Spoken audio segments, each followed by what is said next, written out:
Hello, good evening, and welcome to the Talkin Kop. It is Monday night, it's the 3rd of March, and it's me and it's Kev, and this is called The Next Five, where me and Kev are going to have a look at Liverpool's next 5 games, and another group of games. Kev, we done this a couple of weeks ago. I think we went right up until it might have been right up to the Newcastle game, actually, that we looked at. But we're back for these 5. A little bit different this time. There was a lot of league games in the last one, and a couple of what I think might have been one European game. But this one has 2 league games, 2 European games, and a League Cup final. So I think it will really shape. Our season is quite shaped at the moment, but I think a possible trophy, possibly in a quarter final of a European Cup, and if you have 2 league wins, you're on 73 points. With 8 games to go, which is no bad feat. Kev, gonna go straight into it. We're gonna preview the PSG game tomorrow, but Liverpool have drawn PSG in the Champions League. Some people are looking, going, "Whoa, these look good." Some people are like, "Yeah, they're good in France, not so good in Europe." How are you feeling going into that tie overall? I mean, look, they don't hand out European Cups in the sweet shop, so you're going to have to play good sides eventually. I'm kind of looking forward to it because I think it'll be a real test of where we really are. Um, Playing against a side who are banging form, um, confident, and littered with young stars. PSG have finally figured out a way to build a squad and to do it without the star names. And when you look at like their game at the weekend, that's been a pretty consistent squad of probably 14 or 15 players that they've been using now for a while. So they know each other's game inside out. They know how the manager wants them to play. Really good manager in Luis Enrique as well. Probably, if you look all told, that is the tie of the round. Liverpool PSG. But I honestly think as well, we're right at the top of the who fucking needs them club. Yeah, Nobody will have wanted to play us. I guarantee you, when that draw was made, PSG did not want us, no, and we didn't want them. But I mean, Luis Enrique come out in a press conference and he said, "Look, this could be a final," and it could. It really, really could. But at the same time, when Madrid won it, I don't know if it was last year, might have been last year, the year before. They had to come through some savage games. yeah, I think they beat us, they beat City, they beat a litany of top sides to win it. And if that's the case for us, then so be it. But it could be a case of our season being defined around this two-legged tie, or it could be redefined on the back of this tie if we don't go through it, because we'll have to set different targets for ourselves. And I think the slot will do that within the squad, because as much as they won't want to talk about points totals and what have you, I bet you a pound to a penny they'll have an inside bet with themselves. How many points do you think we can really get? So, I think there's a lot of ways to look at it. But I think if we get through this, the confidence you can get on the back of going through this tie can set you up for a final push at the end of the season. And in fairness, from what I've listened to from Van Dijk, what he's saying about it, he's really bullish about it. The players probably are.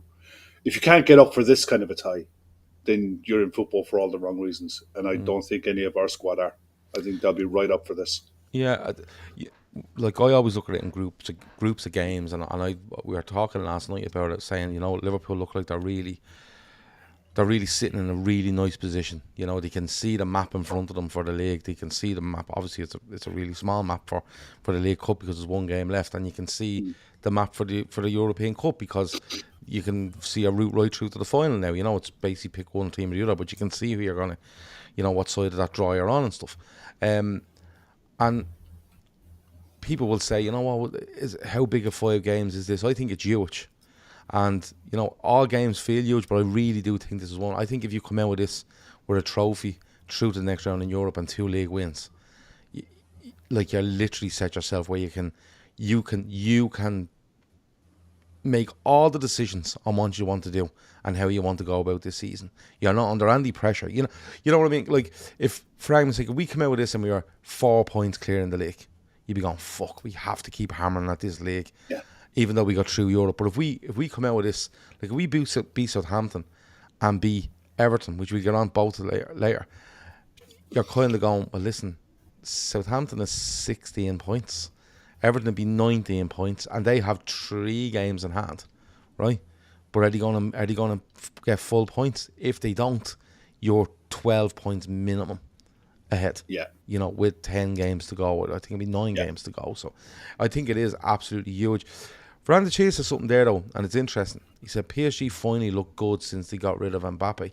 Now, a lot of people would have expected, and I think it's a very fair point, because yeah, a lot of people would have expected, Mbappe left, Messi's left in recent years, Neymar has left in recent years, and Mbappe's gone, and you're like, but to me, from the very small bits I've seen of them, Kev, they look more like a team. yeah. They look more like a unit rather than, 10 players and Mbappe, or 9 players with Mbappe and Messi. They look like a team, Kev. And I think that makes them more dangerous than if you Yeah. had got, 10 and an Mbappe. Look, they're very balanced. The squad is really balanced. It's really well put together. They went away from the Galactico model. It wasn't really with Mbappe. They went away with it from it with after Neymar. I think Neymar was the last straw. They had Messi, but as soon as Messi went, they knew that Mbappe was going to go. It was just a case of when. And all the while, they were rebuilding while he was there, knowing that that money was coming down the line. I'm looking at the front three that they played the other night, and you have Dembele, who's refound his form, Yeah. looks really really good. Ramos up front, an out and out nine, a striker, a proper nine, but not their best player by any stretch. And Barcola, which I remember watching him for France in an under 21 tournament, and he just looked head and shoulders above everything else that was on it. I think it might have been the same tournament that I think Harvey Elliott, Curtis Jones, and Might have been the Euros a few years ago. might have been the Euros or World Is Cup. that where? Is that where? No, isn't this where Curtis Jones plays deep in midfield? With Angel Gomez? Yeah, Yeah. yeah. Yeah, It it's was the that. Euros It from might have been that. Yeah, 2023, maybe. might have been that. Yeah, Yeah. or it could have been one before. But I remember watching him thinking, this kid has got it all. It's just a case of can he kick it on, and he really can. 2022, actually, I think it might have been. Go on. Well, some of the other players they have, Ruben Neves. I remember not Ruben Neves. Sorry, what's his name? João Neves. João Neves. We were all looking at him last Went year. from Do you remember? Benfica there, yeah, didn't he? Yeah, yeah, Yeah. big money. The one that surprised me that, and I never saw this one coming. He was on the bench for them at the weekend, but he played at Wolves. Was Vitinha, Yeah. and nobody saw. I never saw this when he was at Wolves. Never in a million years did I think he was going to be this good, and he just is. Kvaratskhelia, we all know, but they have other players that they've brought through as well. Zaire Emery, young kid, come through their academy, really, really talented. Pacho, centre back that was fired. Name was fired around with us for a while, but they took the gamble on him, and he looks pretty decent. And like I said, they are just really, really balanced and very strong at home. The only thing you'd say is when they've come up against the top caliber opponents in Europe this year, it was mainly earlier in the season where they struggled. They got to grips with it and they got through the group to finish where they finished. But it needed a last push at the end of it. But domestically, in the domestic league, they're the form side in Europe. They're unbeaten. I think they're the only side, one of the only sides in Europe who are unbeaten home and away in the league, scoring plenty of goals. But how much credence can you really give the French league? I think this is going to be their biggest problem for any PSG side or any version of a PSG side. Very similar to what Bayern Munich had when they were dominating the Bundesliga, and It's a standard of at opposition times, at a yeah, constant it's level, yeah. but it's getting their domestic league won early. It softens them, and I don't care who it is. Yeah, there's When no you doubt. get Yeah, when I you agree. so when you get to the latter stage of the Champions League, it's difficult to pick up the standard again. But for now, they're a live threat. Yeah, And this is a 50-50 game. yeah. It could go either way. Yeah, it's funny because you'd probably rather play them in a semi-final than the last 16 because by the time the semi-final comes around, their league is probably 12-1. done and dusted and they're just waiting Mm-hmm. for every second Wednesday to arrive so they can play in the European Cup.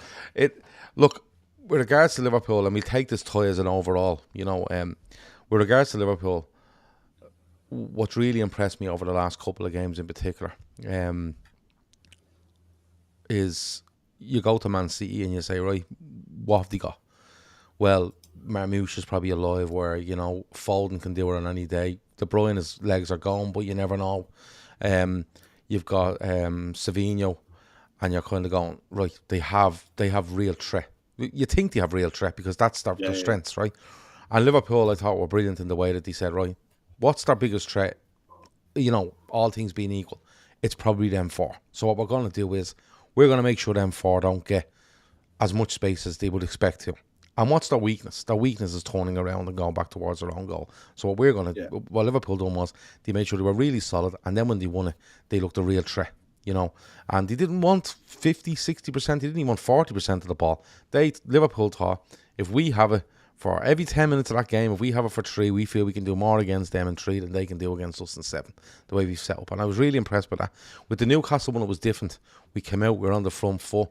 We dominated Newcastle for the vast majority of the game. We get a goal, we get a second goal, and then we go, right, that's game over. And Newcastle kind of put their hands up and said, yeah, fair enough. And we leave it as it is. And I just thought the range of what Liverpool have done in the last couple of games has been really impressive. They've looked really on their job. It hasn't been a case of, they've all been kind of 6s and 7s, but we're better than them, so we got through it. They've been really, whatever task they've been set, they've passed it with flying colours for me in the last couple of games, and the variety in the last couple of games has been brilliant. Going to PSG, I back Liverpool against anyone over 2 legs, and I was talking to Shawnee the other day, and Shawnee said, Gav, I'll take Real Madrid over 2 legs rather than a final, and I know where he's coming from, right? But over 2 legs, I would be looking to go to Paris and saying, right, give them more of the ball than we have, and we'll be solid, because I think we can. I think they'll do a City on the away leg, and I actually think they'll try to do a Newcastle on the home, and that might see them through. They have got threat, PSG, there's no doubt. Where you've named all the players there, and they're good players, and they are working for each other. And yeah, look, we can talk about the strength or the quality in the French league, or it's probably not the strength or the quality. It's probably the other teams' ability to stay over a long period of time. You'll always get teams in France, they're flying at the moment, and then you look at them and go, they haven't fucking won in 6. The sort of way. And I think Liverpool have to take PSG at face value. They're not going to go in there and go, PSG, they're having it easy in France, this will be simple. But I love Liverpool just to be set the task and go about their business, because I believe in them. I think Liverpool can keep PSG at arm's length, but I think they can hurt them at the same time. Will we do a prediction? Yeah. I mean, when the draw was made, I was kind of bullish, and I still am. I think we'll go through, but I think we'll have to do it I don't think we'll be going. It'll be one of those ties where you'll wrap it up in the first leg. It's not going to be like Benfica. It's not going to be like Porto. It's. I think it'll be Anfield's second leg by 2 goals, but we'll have to work fucking hard for it. I'd be happy coming out of this tomorrow night it's Wednesday night. But it doesn't even matter about away goals, but I'd like to land a blow or 2 on them. I wouldn't mind coming out with a score draw, and I'd be happy enough coming out 1-1, 2-2, and you're well in the tie. You can get at them, and it's up to them. They're a very young squad. This is probably really their first season together, without the superstar, and they're still figuring out about themselves. So this is as big a test for them, more of a test for them really than it is for us. So if we go to Paris, a dirty place to be going. Any away fans who are going there doesn't bring back good memories. No. It'll be hostile. Not even in a football sense. It's just even it's just not good. So you hope that side of it is not a story, it's not an event, and Yeah, I'd take a score draw in the first leg, but I think we win the second leg 2-1. Mm. It's 2-1, 3-1, that kind of way. I think we go through. I'm with Yeah, you. I take any score draw away there. Because I think Liverpool are good enough to go and score there. But I think all that talent they have, they are going to look to get at us. And look, there's only. I'm nearly hesitant to say Liverpool will concede, but then I'm thinking, geez, if I say that, they probably concede fucking 3 on Wednesday night. yeah, But I fancy Liverpool to come out of Paris going, yeah, we're happy with that. That's probably where I'm at. Whether that's a win or a score draw. And even if they come out and, they lost 1-0, I'd be kind of going, yeah, well, Paris Saint-Germain gave everything they had. We weren't their best. We came out of it. I fancy anyone coming to Anfield, especially in the position we're in the league where the place is bouncing down. It's all systems go. And I think we've seen signals from the away end at City. We've seen the signals from the home ground at Anfield against Newcastle. We've seen the manager now. We've seen the players. You can see that as I always say, the bat signal's gone up now, and this is where we just go for it. yeah. I think Liverpool progress. I'm gonna say we progress by 1 goal over the 2 ties. I think that's Yeah. I probably mean, how I go with it. getting through this one, and then you know who you're going to be playing in the next round. It's going to be either Bruges or Villa. Yes, So, and again, that's not going to be an easy one for Villa. A lot of Villa fans will think, I think they yeah, lost there earlier in the season. it's not going to be easy.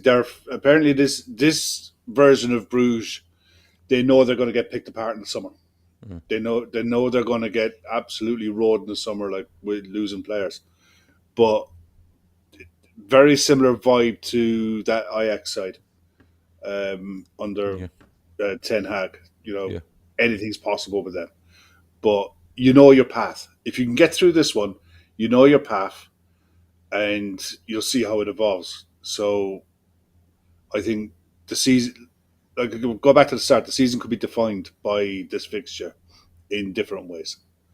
But it's massive. It is a massive fixture. yeah. It is because I think, I don't. Without sounding too cocky or fucking big headed here, you go into Bruges or Villa, Liverpool are the overwhelming favourites over 2 legs against those sides. They just are, and not be, like we could play Villa twice in the league, 2 Saturdays in a row, and it could end up 2 draws, or Villa could beat you twice.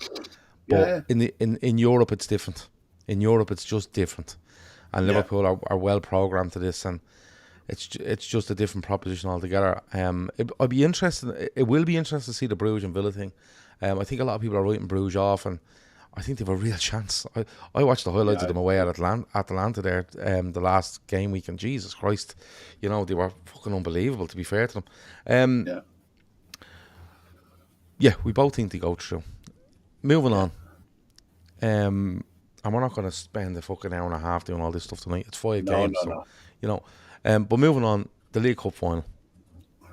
So we have. Well, I'm we've gonna skip. Southampton in between. Well, You I'm gonna skip skip. I'm Southampton. gonna skip Southampton for a minute because the League Cup final Okay. for me, you know, I don't think what happens against PSG will affect us going into this League Cup final. Because if we go through, we're bouncing in. If we go out, I think Yeah. it leaves us more determined in the League Cup final and the league and stuff like that. But the League Cup final, and the reason I'm jumping to it is Alexander Isaac limps off yesterday, and Davey's in the chat. I'm sure he knows. Well, I'm not sure. He definitely does know more than us with regards to this. But he limps off yesterday, and they go out with a cup late to Brighton. Okay, Anthony Gordon, for some fucking reason, decides he wants to punch.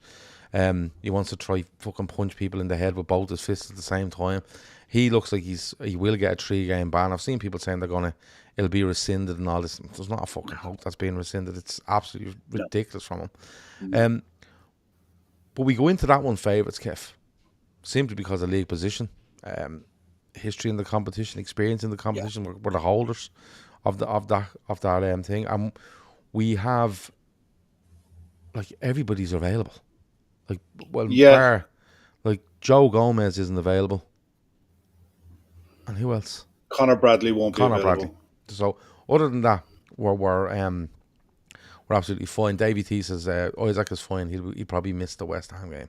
And Veranda Cheese says Isaac won't be playing that final against us as it's part of his deal for joining us at the start of next season. Which is Veranda Cheese. He just keeps saying that to me every day. He does. But listen, I don't know. Might be some truth in it. Chris says I can't wait for the cup final. I think it'll be a great game. Looks like Isaac will be fine for the final, even with Gordon missing. They are dangerous. We showed last year you can win without key players. Yeah, that's true. But going into that, Kev, look, we're talking European Cups here, we're talking league titles here, but your first trophy on the board is never anything to be laughed at. You know what I mean? It's not to be sneezed at. And Arne Slot probably expects to have a trophy at the end of the season, but this one wouldn't be a bad little way to start. And again, it can just kick you on for the rest of the season. We have one there. Let's go and get more. You like the taste of it, but it won't be easy. No, but I'll it give won't a be prediction easy. before we finish if you want. Go on. Shoot away. I think it's going to be a cracking game. I think Isaac being back is huge for Newcastle. Mm-hmm. Who replaces Gordon is key, and whoever replaces Gordon needs to have a big game, because I think I really like Alexander Isaac, right? Or Isaac. I always call him different things. Doesn't matter. I really like him, but I think a lot of teams when they're out playing Newcastle, not that they give Isaac too much space, but they're worried about Gordon as well. And I think if you have a player out there that isn't as effective as Gordon, or you can kind of go, we can deal with him, let's focus on Isaac, and that kind of, isolates him a little bit. So I think whoever comes in for Gordon has a big game. I think the chance there might be Harvey Barnes might come in there. It will be. It should be. It's a big occasion. Newcastle haven't won a big trophy in a lot of years, many years. Before we were born. Yeah, and I'm not even going on the league game. I think if Liverpool deal with Alexander Isaac on the day, I think Liverpool win it. Yeah. And to be fair, I think they win it comfortably if they deal with him. Here's the thing. Newcastle are going to get one over the line eventually. Yeah. You just hope it's not against you. Yeah. All right. That's the only hope. That eventually they're going to win something. They're too big a club not to. And they've had too many close shaves over the years with some really good sides. And this is a good side. We played really well the other day. And with all due respect, Callum Wilson shouldn't be playing at a top end Premier League club at his age and at his level at the minute. He shouldn't be there. But it is what it is, and we were able to nullify them because they didn't really have an outball, and that was their biggest problem. Alexander Isak is an outball, and it still sickens my hole that he ended up in Newcastle when I was praying that we would be getting him from Spain. He's a top-end player, but the money that I'm seeing quoted around him, I wouldn't be going near him with a barge pole in the summer. Not a hope in hell would I be paying north of 120, 130 million pounds for him. For not Isaac? In a million years, yeah. He's not moving for that amount. The transfer market simply isn't like that anymore. It's not. There is just, that's the kind of money that's been floated around online, and you see those kind of numbers, and you're like, there is just no way. There is no feasible way in this market that any player is moving for that level at the moment. Is he worth it? I think he's one of the best nines in the world. I think he really is. But we've got other issues at the moment in the summer. Going on for this League Cup final, I think man for man all over the pitch we're better. I think the Wembley pitch will probably suit us better for the way Arne Slot plays. I think we should have more than enough on the day to get over the line and get a convincing result, irrespective of if Isaac is there or not. Because even if he is there, I don't think he's going to be fully fit. And as good as Harvey Barnes is, he doesn't have the blistering pace. He's got the guile and ingenuity, but he did when he was at Leicester, and he's probably his first season at Newcastle. But he's not been showing that of recent months. Otherwise, he'd have played a lot more. And what's his name? Jacob Murphy. Yeah, he wouldn't have played as much if Harvey Barnes was available more often. I think we should have more than enough. I think it'll be a great win. I think Slot will definitely want to get that first win under the belt, and I think it's important. I think if you get into a final, you want to win it. And I just look at it and I think this is why I love the League Cup. Apart from the fact early in the early rounds, you generally get to see a squad and you get to see the players that you saw in pre-season, and you work your way through the rounds. The only thing that I never liked about it was the two-legged semi-final. I never liked that. I'm glad that's gone. But to have a League Cup final on Paddy's weekend, bonus. An absolute bonus. Get that one won.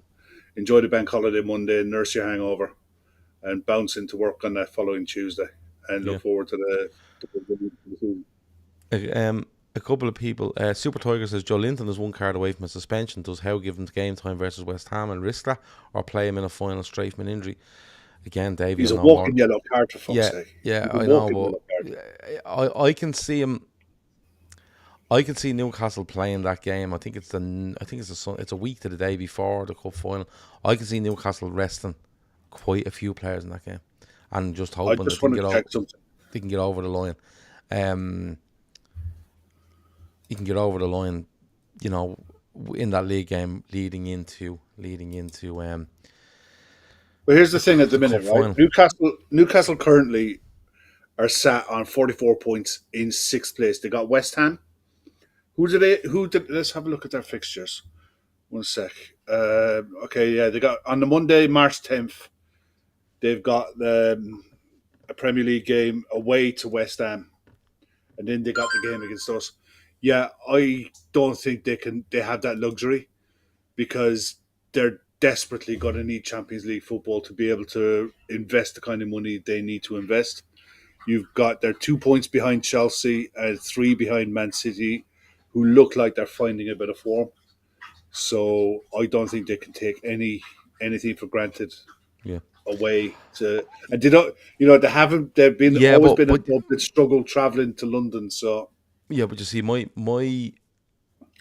thing on this is that I think they will rest players.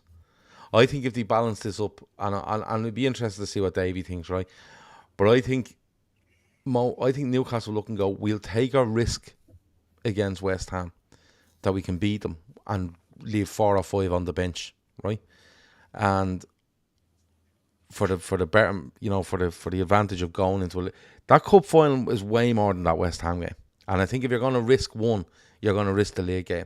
Because what I mean by that is, you're not going to risk Isaac, right? If you want him to play next week, you're not going to risk Joe Linton if you want him to play next week. You're not going to risk, maybe a Tonali if you want him to play next week. And then you're looking at centre halves, fullbacks. There's loads in that team where you go, I don't want to risk him. I really need him for that cup final. That's why I think.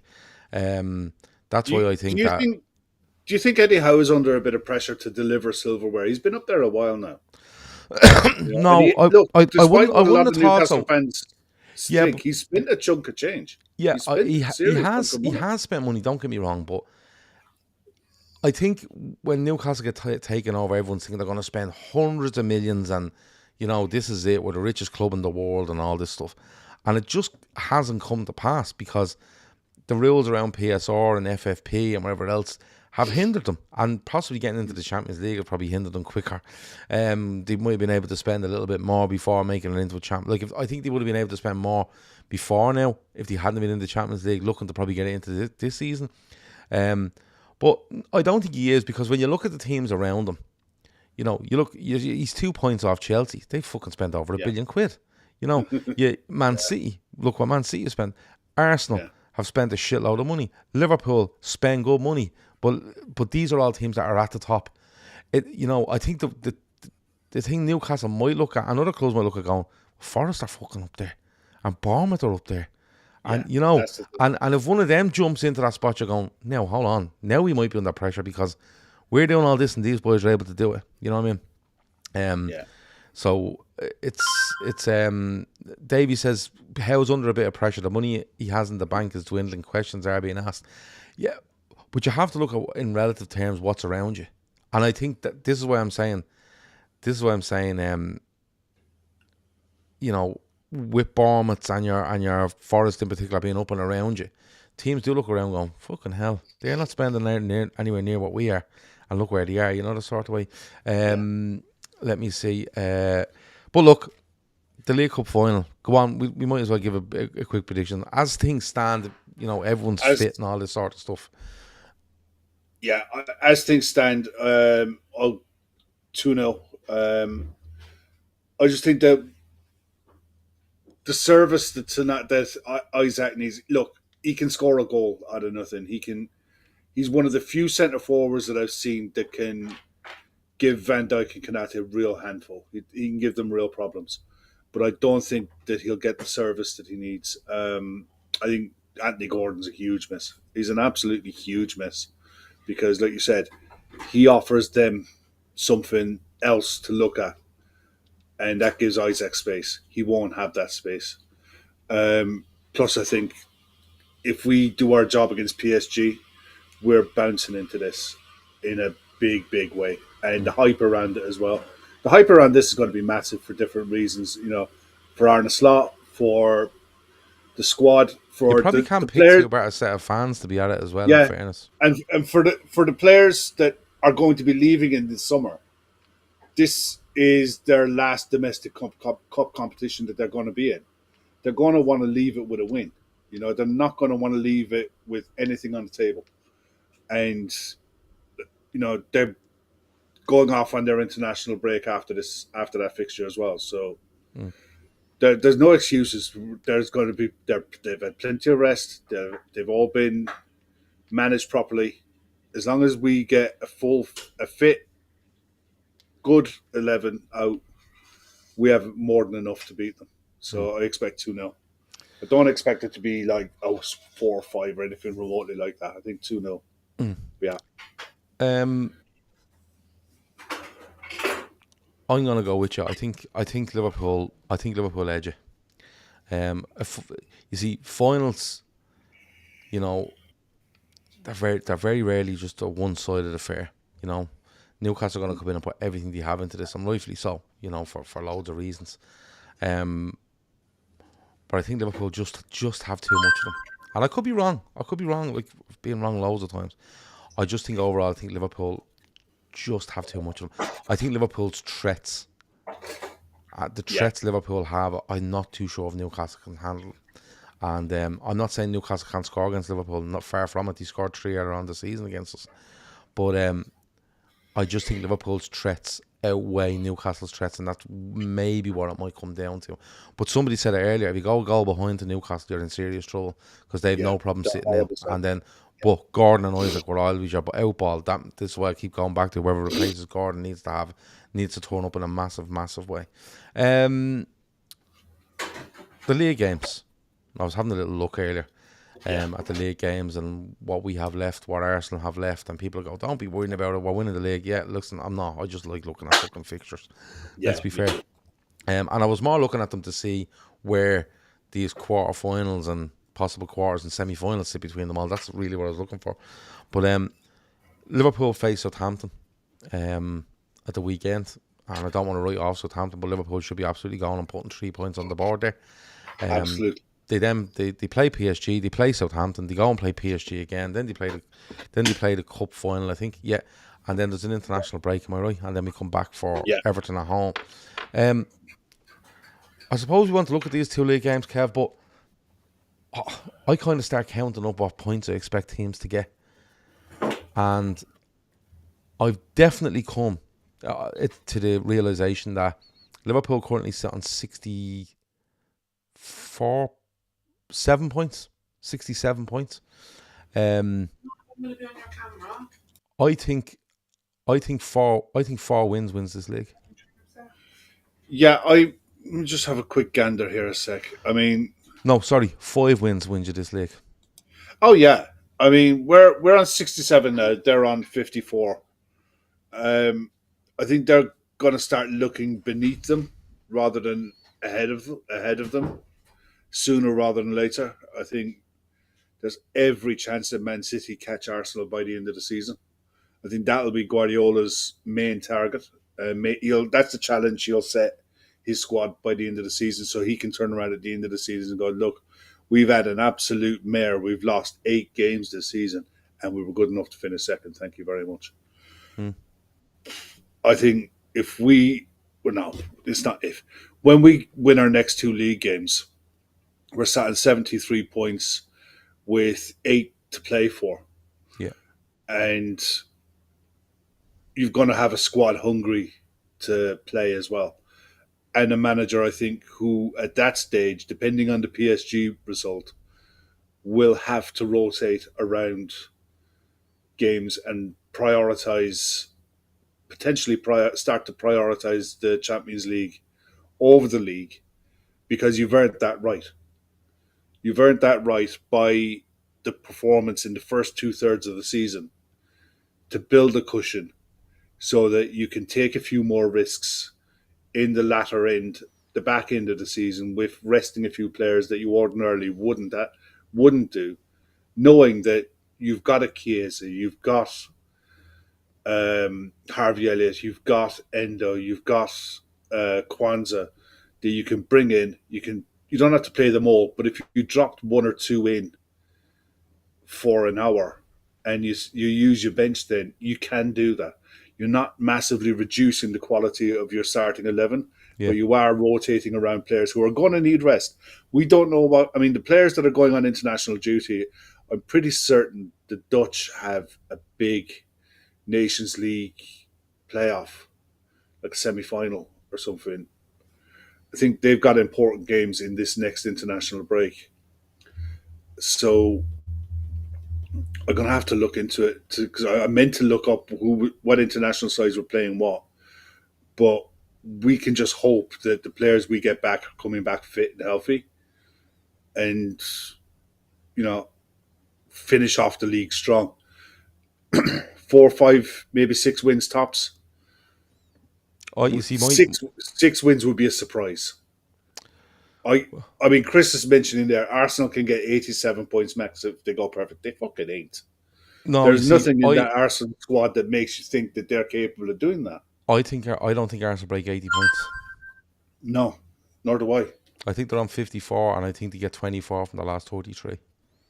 And I think that puts them on 78 points. Now, if Liverpool win 4 more league games, they're on 79 points. Yeah. And before, like, people are probably watching, why is he doing this fucking maths? Like, it's done. But I'm more doing it because where do we secure this title and literally leave ourselves a run at the European Cup, where we go, that league is done. There's fucking 6 games left. If we win our next 4 or 5 league games, there's 5 games left, and it's none of our business anymore. We can literally do what we like. You know what I mean? We can sacrifice people going, well, you only got fucking 89 points. We don't give a fuck because we're switching off. And that's the reason why I'm looking at it. All right, here's the thing. You've got Southampton, Everton at home. We fully expect to win those 2 games, right? You're away to Fulham. Tough game. Fulham are a decent side, especially at home. They can give anyone a game. You're home to West Ham. Should be beating West Ham. Then we're away to Leicester. Absolutely hop off them. And then I think that's enough. I think the Leicester game's enough, personally. Right? That's the 20th of April. I think that's Easter Sunday. Yeah. Right? And the next game then is Sunday, the 27th of April, at home to Spurs. I think that's our first guard of honour. Okay. I think when we're looking at these 2 games against Southampton and Everton, Southampton have been dire all season. And I expect Liverpool to go out on Saturday and put them away. We're coming back off an international break to face Everton, I think, because I'm very mixed up over these dates. I don't know how we fucking ended up coming back off an international break to play on a Tuesday or a Wednesday. It's a bit mad. Yeah. I think it's an FA Cup weekend. When you get back, that's maybe what it is. That's absolutely that's perfect. And I'm actually okay with this Everton game, because what happened at Goodison, Liverpool like taking receipts, and they took receipts against Forest, and they fucking hated it. And Yeah, I think they'll take receipts with regards to Everton, and I think they'll win. They'll look to go absolutely run all over Everton and make an yeah. absolute point. So I've no problem with that. Brian says Arsenal have been on 2 points per game all season. Now they've got a busted forward line. If they implode, they may not hit 70 points. 2 points per game means 2 points per game. Arsenal means we win this by drawing every game, says Red Steve, which is a mad. Um, yeah, and others have said, look, if somebody said there, if Arsenal were to lose another, if they were to lose another league game, they would probably turn and start looking at the Champions League and start saying, right, that's where our focus has to go now, because they'll make I think top that's where four, their top focus. five. I think Yeah, that's where their focus needs to be anyway. yeah, Yeah, I um, think that's where it should be. yeah. But look, overall, we're looking at them and we're thinking we get through against PSG. We're thinking we win the League Cup. But Yeah. I'm going to be respectful to Davey in the chat by saying it's not going to be an easy game Oh because they no, it never won't. are in cup No. finals. Like, look at Chelsea last year; they turned up Yeah. and Liverpool had fucking a load of youngsters and just kept Yeah. bringing the young lads off the bench and won the game. So anything can fucking happen. I just think I still look back at that. I remember. I think it it's one was of my last favourite week. ever finals. Yeah, it was last week. I watched the extended highlights of it again. I think it was after I watched the Klopp documentary, and after that, I went and dug it out and watched the extended highlights again. I fucking loved everything about that game.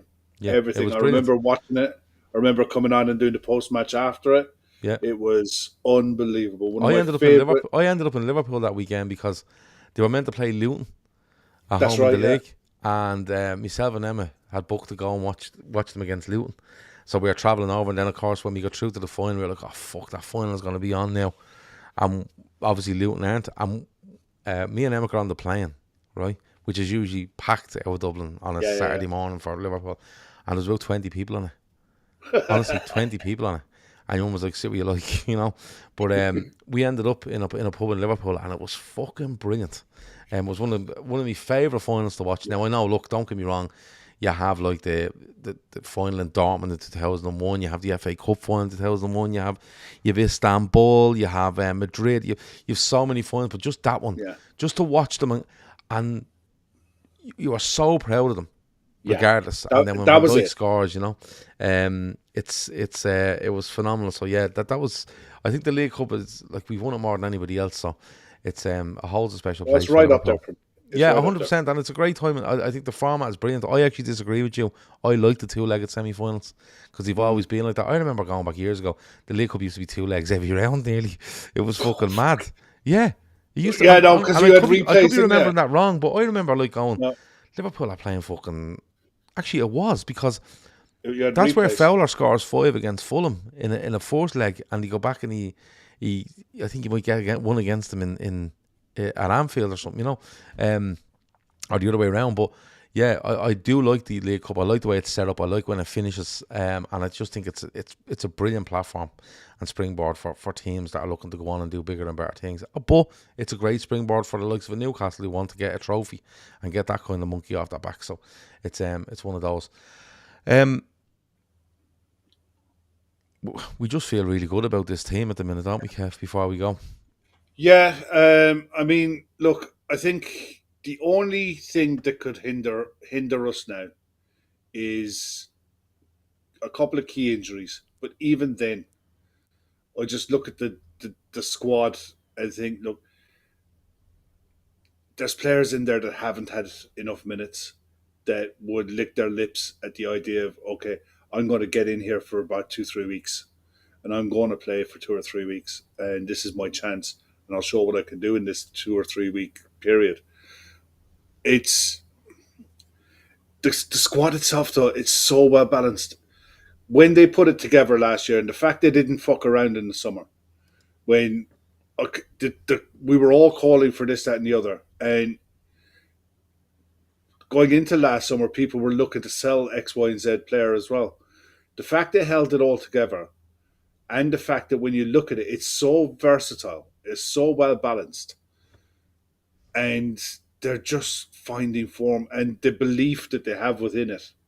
They know what happened last year. They know they had injuries at the wrong time. They know they ran out of gas.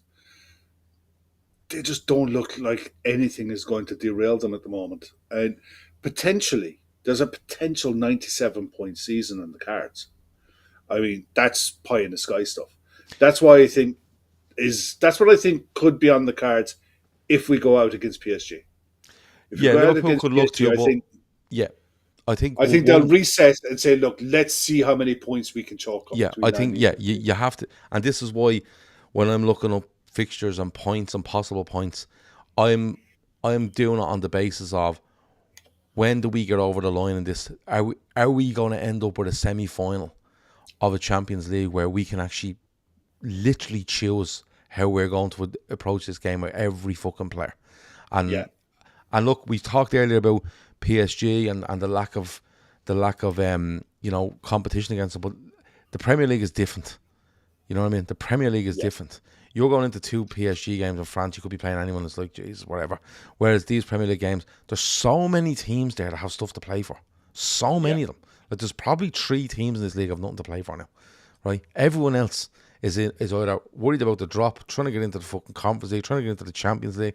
There's so much going on in this league that if you can finish it off and go, right, 4 games to go, we have a league game, a Champions League semi-final, a league game, a Champions League, right, with them 2 league games, right, this is what we're doing. To be in that position is fucking brilliant. And don't get me wrong, you might get to the end of it and not win the Champions League, but you'll win a league. And you've given yourself the best opportunity to win the Champions League because you have that little bit of wiggle room, and that's what you want. Right, we're looking good. We feel confident. This week is fucking bananas on this channel, by the way. Just to let people know. So tomorrow, you will have the full PSG preview. That's tomorrow night. Wednesday morning, you will have a Patreon exclusive show dropping. On at 10. I think 10 o'clock. We're going to put it out on Wednesday morning. So anybody that's joined Patreon, look out for that. You will get the notifications. We have reaction to PSG on Wednesday night, and then we have a reaction extra on our Patreon channel, which will include highlights and everything else and the chats around it. I can't remember the rest of the shows for this week, but I do know there's 14 between Sunday and Sunday. That's all I do know, right? So like, subscribe, comment, do all that. If you're a member on YouTube, don't panic. We're going to keep going till the 14th of March. At the 18th of March, then we're going to switch everything over to Patreon. Your free shows on YouTube will remain here. It's just the member stuff will now be on Patreon. And the member stuff will be live, some pre-recorded stuff with actually a built-in live chat. There's loads going on. There's 3 or 4 new shows, possibly more in the pipeline as well. And the ones we've put out so far have got great reaction. If you're interested, the link is in the description if you want to go. I think I'm saying that now and I could be wrong, but go over to I'm nearly definitely wrong. If you go over to Patreon, type in Talkin Kop, you will see it there. You'll see everything you need to know, and we will go from there. No pressure on anybody, but as I said when we done the memberships on YouTube, we're moving over to Patreon, because it's given us much more freedom and stuff we can do. And I do believe if you come over and try it for a month, you'll stay. A bit like when we done the YouTube stuff. This is next level kind of stuff, in our opinion. Again, we could be wrong, but so far it's got really good reaction from the people. We're loving doing it. We are loving doing it. To be honest, the only thing I don't love doing is I'm clipping fucking stuff from everywhere. Like my computer's like smoke coming out with the amount of files I'm saving. But no, we are enjoying doing it. It gives us a much more of a range of things to do. And I do think if you come over and sign up for a month, I think you'll stay. And if you actually sign up for a month, you get the first week free. So you'll see a couple of those shows. So there you go. That's it. We're going to go. Anything else before we go, Kev? You got mention Peter? Oh, no, I didn't. Jesus. Peter Smith, friend of the show, friend of the family, all that sort of stuff. He is playing the part of Phil in the Phil Enigma tour, which is coming to Vicar Street in Dublin. It was in April, but it's sold out. So you can go in June. The link is in the description for those tickets. So if you're in around Dublin in June, and you like Phil Lynott or Tin Lizzy or whatever, or just like fucking music, it's well worth checking out. The bits and pieces we've seen of it, it looks fantastic. They're also playing Limerick, I think, later in the year as well. It might be actually late June, early July. You might go to that actually, yeah. I will be going to that. But the link is in the description for the tickets for them. It looks amazing. He also has a new film coming out. The trailer is in the description for that, and that'll be out across various platforms, hopefully before the end of the year. So when people we know do good things, we like to tell people that they're doing good things, and that's what I've just done. Thanks a million, Kev, for reminding me. But that's been it. That's been Gav, that's been Kev, that's been everyone in the chat. Like, subscribe, comment, all that stuff. And I was going to say we'll talk to you at some stage, but definitely going to be tomorrow, That's multiple fine. occasions. Without a shadow of a doubt. Talk to you in a bit. Over and out.